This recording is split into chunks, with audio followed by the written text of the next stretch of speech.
pas syuting aku dikubur di TPU Pondok Rangon. TPU Pondok Rangon beneran. Jadi beneran Jam 10 malam mulai gali kubur tuh. Gue dimasukin ke peti, petinya ditutup, gue ditutup tanah. Iya, rumah sakit tua banget kan kalian tahu sendiri tuh rumah sakit tertua lah di Jakarta. Dia masih aktif segala macem. Dan di situ dia dimandiin dan kalian tahu ini kita lagi tag dia di belakang kita mayat. Itu tips and trick menghadapi hantu dari Ai ya guys. Jadi boleh dicoba besok-besok kalau ketemu setan. Kalau misalnya ngeliat kayak Kalau misalnya ada mau adegan yang misalnya buka baju dikit kayak berarti naik ya harganya gitu. Bisa diatur. Nah, karena dia kayak ya gua nggak tahu ya, mungkin memang acting gua nggak begitu bagus-bagus amat, kadang jadi dia kayak diajarin gitu. Jadi gua kayak bisa nggak sih di karakter gua jangan ngatur-ngatur, jadi kadang pengen kayak gitu aja. Kawan kami dari cast video original series Ular Tangga Darah. Aku Hana Saraswati. Aku Fadli Faisal. Yuk ngobrol bareng kami di InTalk.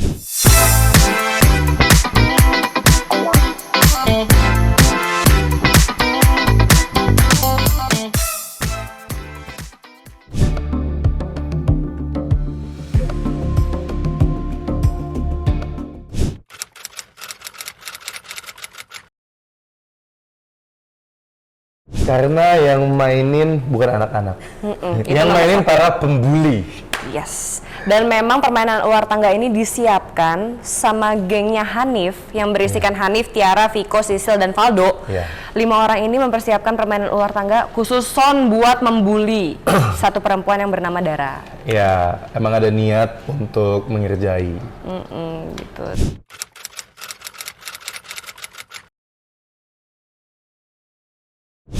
Yes. Kita tukang bully in real life, Kak. Takut. Dengan bangganya.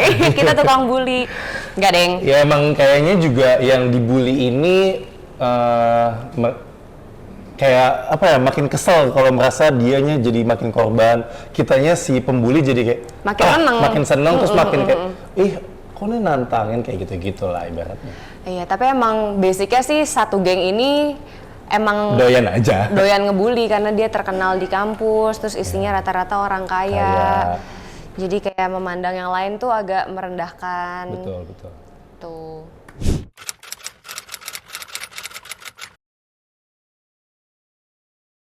Nah ini nih, banyak banget orang yang ngira series ini adalah horor. Karena kesannya kayak orang yang mati terus balas dendam gitu, tapi ini bukan horor sama sekali guys, gak ada penampakan hantunya sedikit pun. Ini lebih kayak thriller, misteri, semua segala macam gitulah. Pokoknya lumayan, ya berpacu adrenalin lah pada saat kalian nonton. Yes, dan ini nggak cuma thriller yang gore gitu, tapi ini psychological thriller juga. Karena kita diajak buat menerka-nerka sebenarnya teror ini tuh siapa sih pelakunya? Apakah emang bener Dara? Iya, apakah bener arwah Dara? Atau emang ternyata mungkin salah satu dari kita, mungkin entah siapa.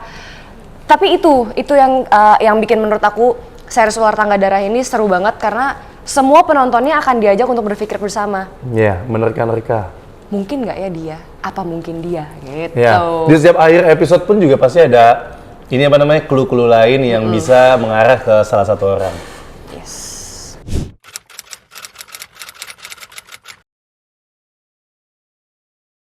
Sepuluh.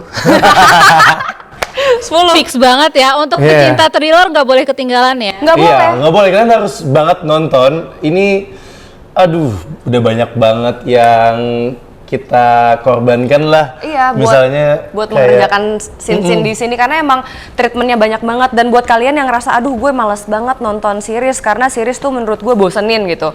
Itu sering banget terjadi. Tapi menurut gue, buat nonton Ular Tangga Darah, kalian gak akan bosan karena fast pace banget ya. Iya, betul. Jadi gak bertele-tele gitu. Semuanya masuk informasi baru. Jadi belum sempat bosan, belum sempat main handphone.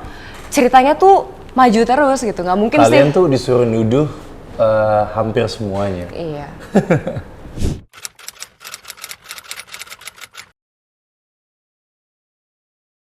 Aku berperan sebagai Hanif. Hanif ini sebenarnya dia itu cuman bukan orang kaya, tapi dia main sama anak-anak orang kaya yang suka ngebully. Jadi Hanif ini kadang kan kita sebut orang itu pembuli bukan berarti dia harus melakukan aksi, tapi karena dia tidak melakukan atau tidak membela korban, itu mereka termasuk pembuli juga sebenarnya. Maka Hanif itu orang yang begitu.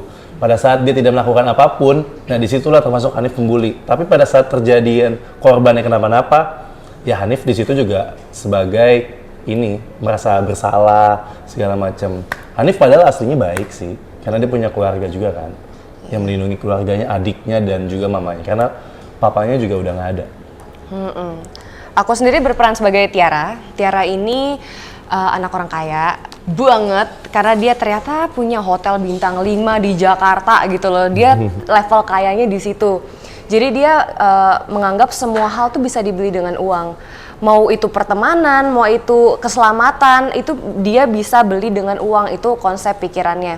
Dia egois karena dia anak satu-satunya juga. Dia sombongnya luar biasa. Menurut aku dia kalau zaman sekarang tuh kita bisa bilang Tiara nih pick me girl, pick me banget. Pokoknya semua orang nggak ada yang lebih keren dari gue, nggak ada yang lebih mantap dari gue. Itu Tiara Core.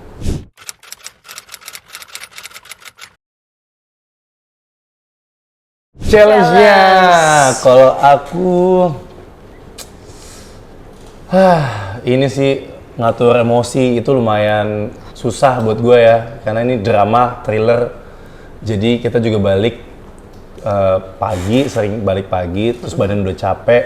Terus di series ini emosinya juga yang sering nangis lah, terus kadang marah. Jadi kayak bener-bener roller coaster banget.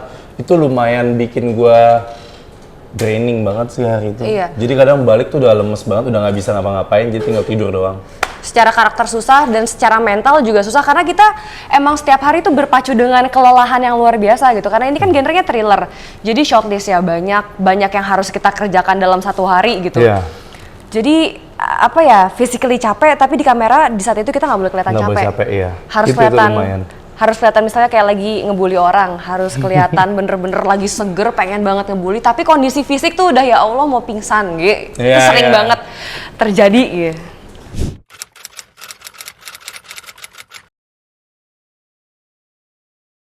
Nah, kita persiapan khusus pastinya kita reading ya. Karena ini kan lumayan banyak, 8 episode, berarti kita dapat 8 naskah yang lumayan tebel-tebel dan kita harus eksekusi bareng-bareng. Jadi basicnya waktu reading tuh kita banyak simulasi scene. Jadi scene-scene yang penting kayak golden scene teror itu kita simulasikan di awal sebelum syuting. Iya, scene-scene yang banyak orangnya lah ya, itu lumayan PR tuh.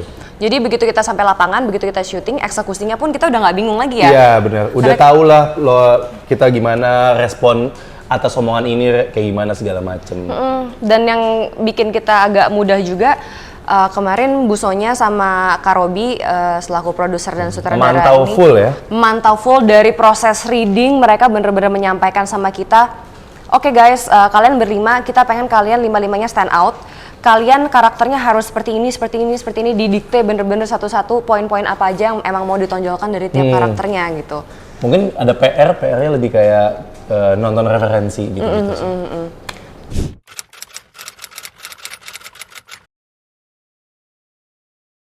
Aku pribadi, mempersiapkan ular tangga nih agak lumayan diet. Iya, diet udah juga lumayan sih. Diet, karena waktu aku coba tes kostum, itu ternyata Tiara ini baju seksi banget. Jadi kayak entah perutnya kelihatan, entah punggungnya kemana-mana. Jadi badan harus emang bagus juga, karena kalau misalnya nggak didukung dengan penampilan yang oke, baju yang bagus juga takutnya nanti kelihatannya justru jadinya nggak cakep gitu dipakainya on screen.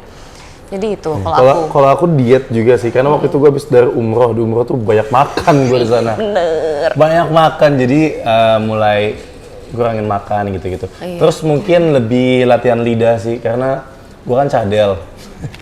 Jadi kadang sering banget tuh belibet kalau ada script yang R ketemu R, aduh ribet. Jadi paling latihan lidah. Dan ini berasa banget tiap lo manggil nama gue kayak Ra, Tiara, halo Ra, gitu. Aduh, itu gue pasti ngakak sih.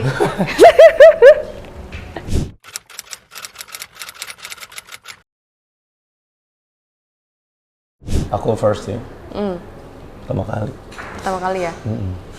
Aku untuk memerankan antagonis tuh udah beberapa kali dan aku lumayan lumayan lihai memerankan antagonis. Tapi menurut aku di setiap judul yang aku mainin, karakter tuh selalu berbeda sesuai sama kebutuhan komposisinya, kebutuhan ceritanya. Jadi kalau ditanya karakternya sama apa beda, semua karakter beda-beda. yang pernah aku mainin nggak ada satupun yang sama gitu. Pasti beda-beda. Karena backgroundnya juga beda. Gitu.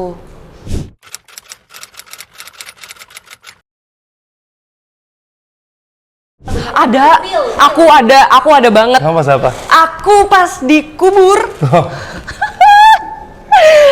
Guys, aku pas syuting aku dikubur di TPU Pondok Rangon. TPU Pondok Rangon beneran. Jadi beneran Jam 10 malam mulai gali kubur tuh. Gue Iya. dimasukin ke peti, petinya ditutup, gue ditutup tanah Iya. di TPU. Jam Pondok. 12 baru masuk, jam 12 jam 1 lah kita baru masuk ke peti-peti itu ya kamunya. Gue berusaha.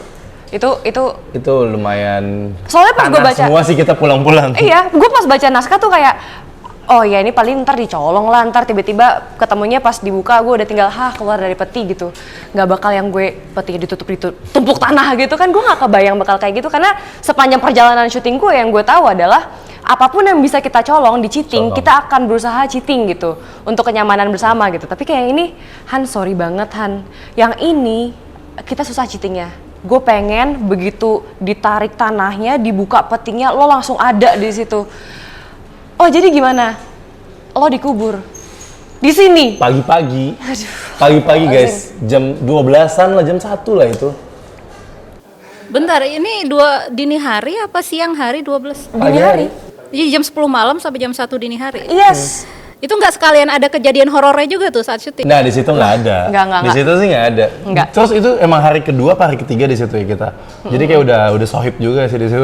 Sama Dari konco-konco awal di dia sana ya. Udah mulai biasa juga, kita udah mulai kayak pakai center udah biasa aja, pakai sarung di situ. Iya. Itu lumayan terbiasa jadinya di situ. Tapi jujur gue takut banget sih karena di dalam Pas peti di itu, bawah ya.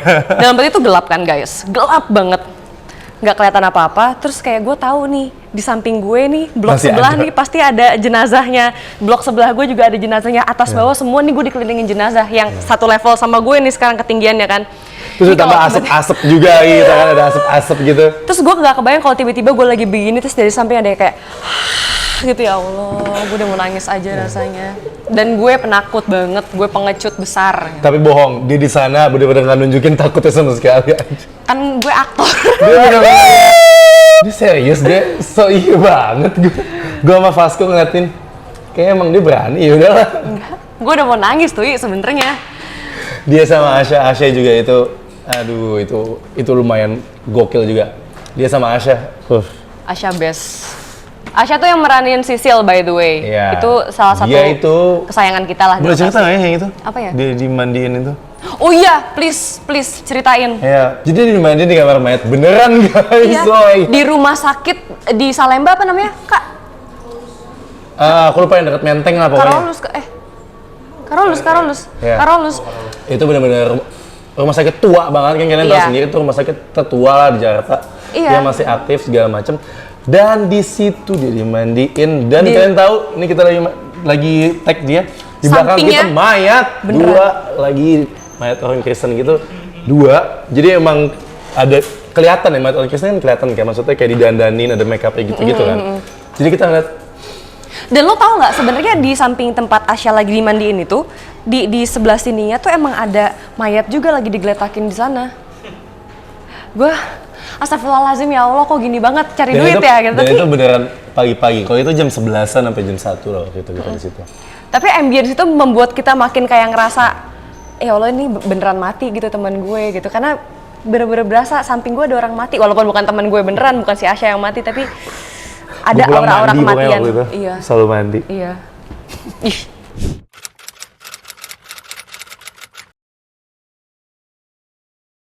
Sangat.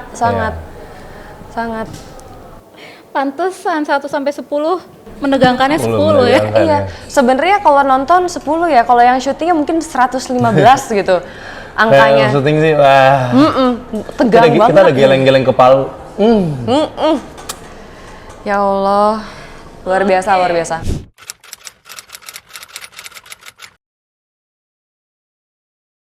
Wah, gue kalau hidup sebagai Tiara, gue bakal nurut sama papa, nurut sama mama, biar nanti warisannya tuh turunnya ke aku semua gitu. Jadi kayak udah tinggal jadi anak baik, cari suami juga yang selevel, nikah cepet, jadi keluarga bahagia. Itu sih kalau gue jadi Tiara, normalnya sih dia akan mikir gitu ya.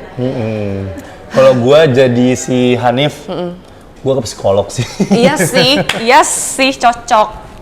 Jadi kayak masalah gue clear gitu, jadi pula misalnya ada stres dikit kayak di refresh lagi gitu aja. Duit gue paling habis buat psikolog gitu-gitu. Iya. Tapi ya udah lah ya, daripada gila kan.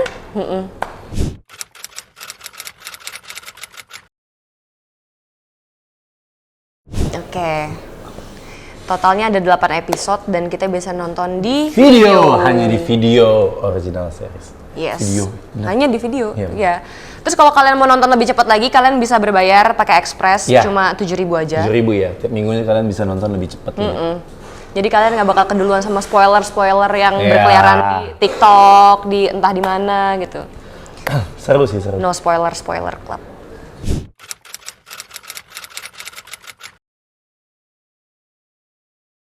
Karena pemeran utamanya Fadly Faisal dan ini debut dia jadi pemeran utama. Ih, gila, tepuk tangan. Karena di sini disutradari oleh Robby Ertanto dan juga pemilihan cast-nya. Ini pemilihan cast cewek semua cantik semua, cuy. Tapi jujur, Semuanya cantik semua. bisa aja. Beneran. Jadi Enggak. Tapi kita visual sih, visual emang ya. Visually pas ditonton tuh kita kayak wah gila, kita semua nggak ada yang jelek, cowoknya ganteng-ganteng semua, ceweknya dibikin jadi cantik-cantik semua. ya. Kita nggak ada sedikit pun kelihatan terpuruk di sana. Padahal menegangkan ya seriesnya. Iya, tapi tetap dikemasnya nggak lepek, nggak nyemek gitu loh. Iya. How do I describe it ya? Mungkin nanti. Iya sih. Pas lagi udah mulai makin-makin tuh. Iya makin-makin iya. Cuma di awal-awal tuh walaupun dia menegangkan, penuh teror, penuh darah, tapi dikemas secara estetik gitu, rapih. Jadi di mata juga visualnya sangat memanjakan. Ya, secara cerita juga emang ini kita pengen bikin yang baru juga sih, kayak kematian yang dibikin-bikin seolah-olah kayak Final Destination gitu-gitu.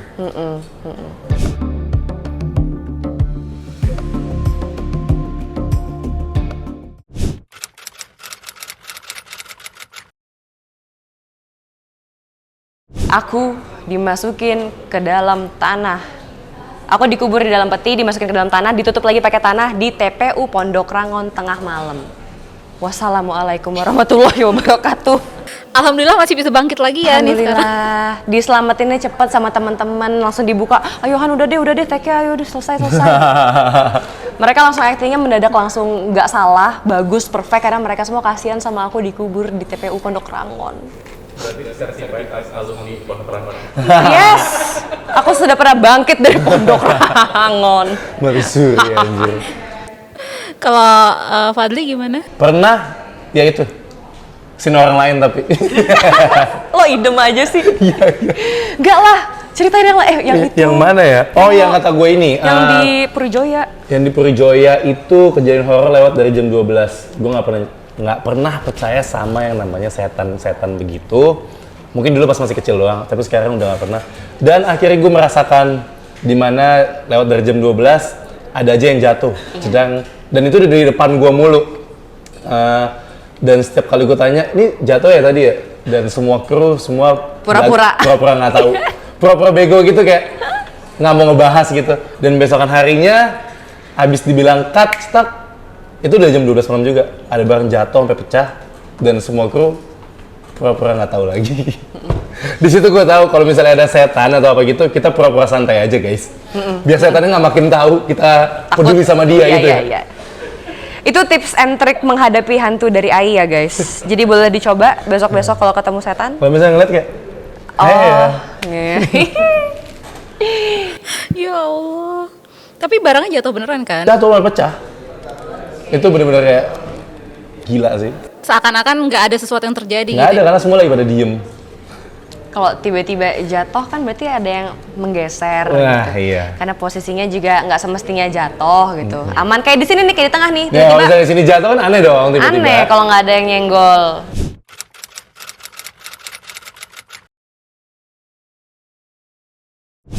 pernah banget sinetron sih. Iya, karena udah setiap hari kan. Iya, karena sinetron tuh kita Repetisi gitu-gitu. setiap hari untuk berbulan-bulan bahkan mungkin bertahun-tahun mainin karakter yang sama sampai waktu itu sempat ada di titik dimana aku nggak bisa bedain aku tuh siapa gitu antara aku sama karakter yang emang aku mainin gitu karena saking seringnya aku jadi si beliau. Gimana cara lepas akhirnya dari karakter itu? Setelah Selesai. akhirnya sinetronnya bungkus, udah nggak pernah baca naskah, nggak pernah masuk ke dalam pola pikir si karakter tersebut, terus kayak oh ya kemarin rada sakit sih gue emang kebanyakan main sama si cewek gila itu gitu, si karakter gue. Oke, Fadli nggak pernah Nggak pernah? aman. Iya, karena kayaknya kalau mungkin aku sinetron kayak dia, kayaknya bakal juga sih. Rawan sih kalau sinetron tuh. Sampai akhirnya jokes-nya pun Sama, kita adaptasi ya. gitu. Iya, benar-benar. Dari karakter kita.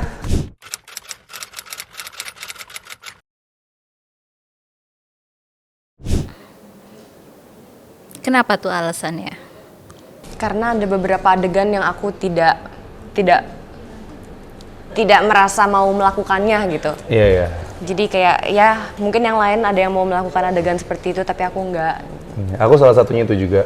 Yang kedua, budget. Budget, bener. Itu aja dua doang alasannya. Dua doang, iya. Apa nggak kebalik? Budget nomor 1 bukan? Iya, bisa dibalik antara dua itu iya, sih. Iya.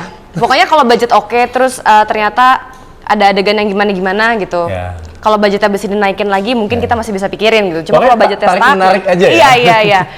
Itu tinggal diatur aja. Kalau misalnya ada mau adegan yang misalnya buka baju dikit ya, oh berarti naik ya harganya gitu. Bisa diatur, tergantung deal-dealan sama manajerku. Iya. Jangan Pasti lupa kan kontak soalnya kan high risk, bentuk resiko manajemen. juga.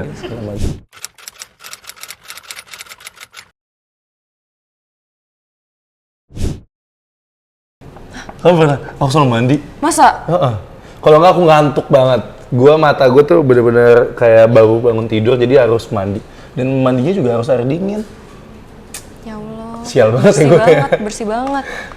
Tapi si Hana tuh emang enak banget sih. Dia setiap kali ada break gitu, dia langsung tidur dan pas bangun mukanya tetap seger gitu. Iya.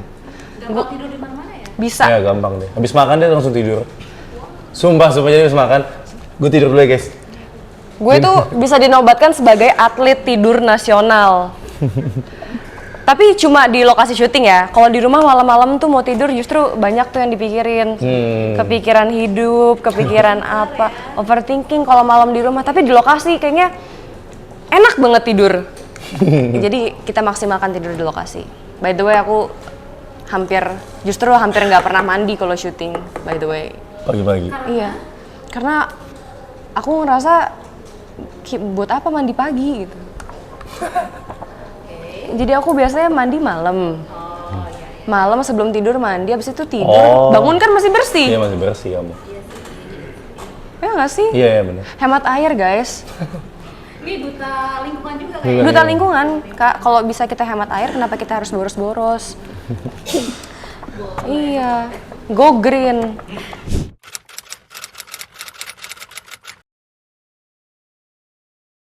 Pernah lah. Boleh dong di-spill dikit ceritanya tanpa menyebutkan nama deh.